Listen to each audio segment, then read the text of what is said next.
Hello, this is Gilgamesh again.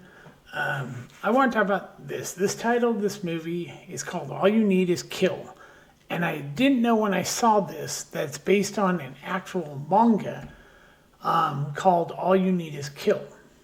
And I also didn't realize they had already made this into a live action film called Edge of Tomorrow.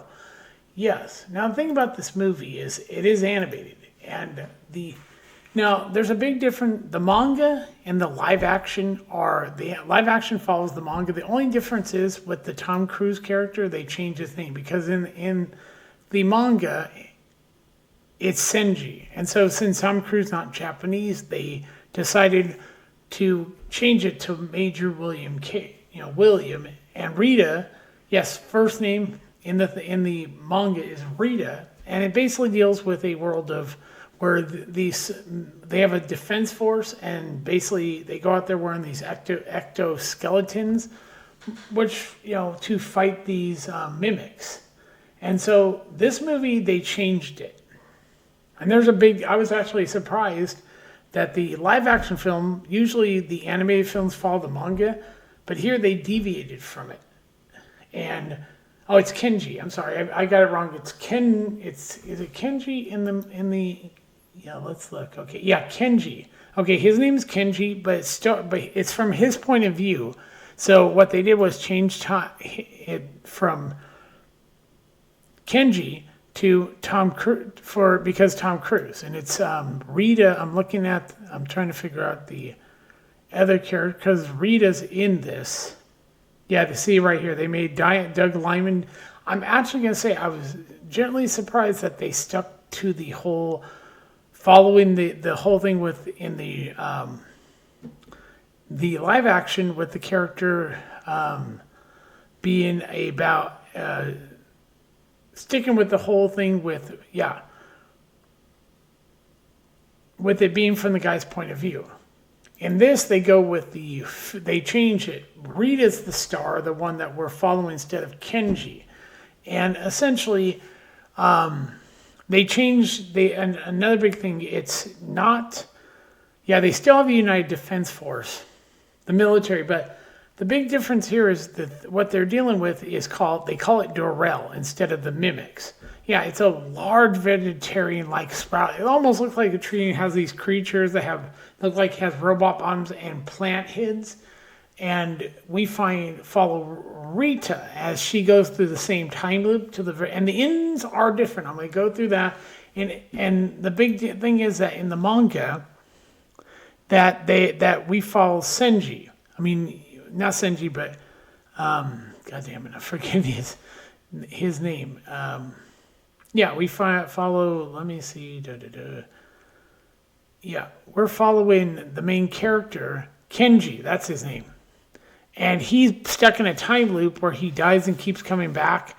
And Rita helps him finally figure out how to stop the mimics, and she sacrificed herself. This is in the manga, and she sacrificed herself to allow him to finally find the head mimic and kill it.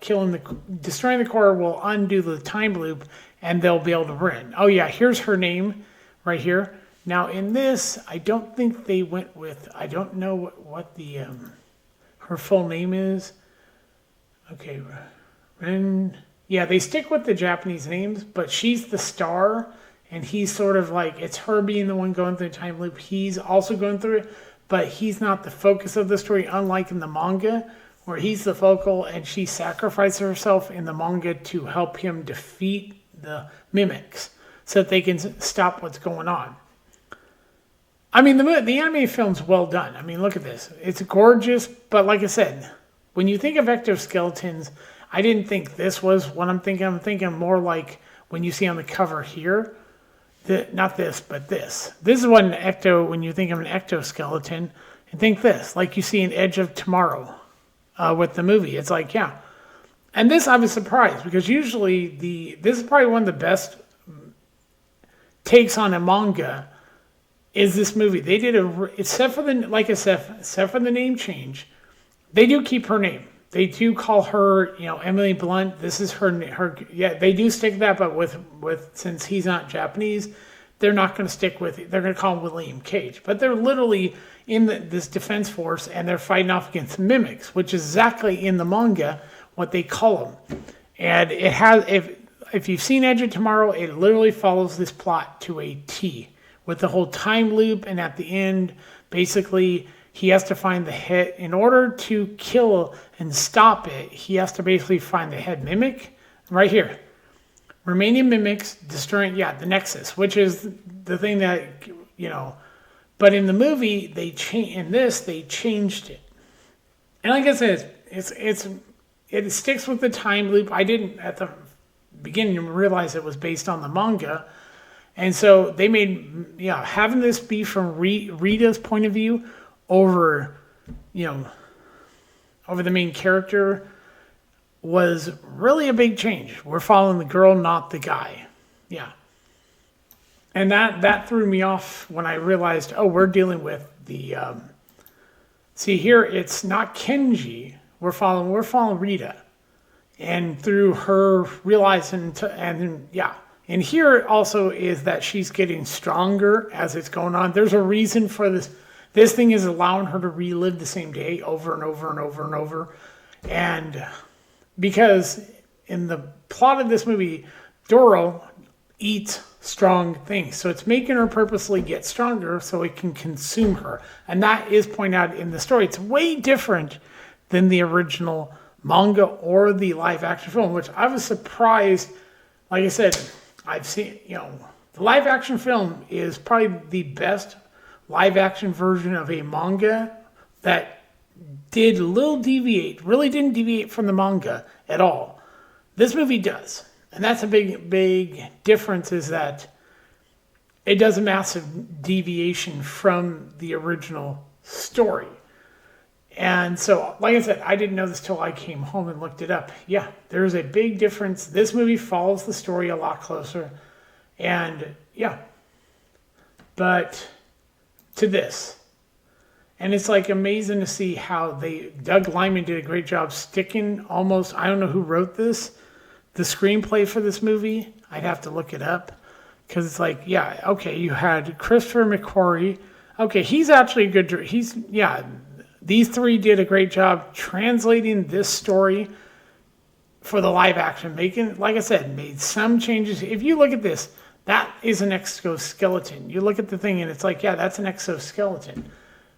When I look at this right here, I don't really think, it is an but at the same time, it's not what most people think of when they think of an exoskeleton. And and if you look at the cover of this right here, they're using guns and stuff.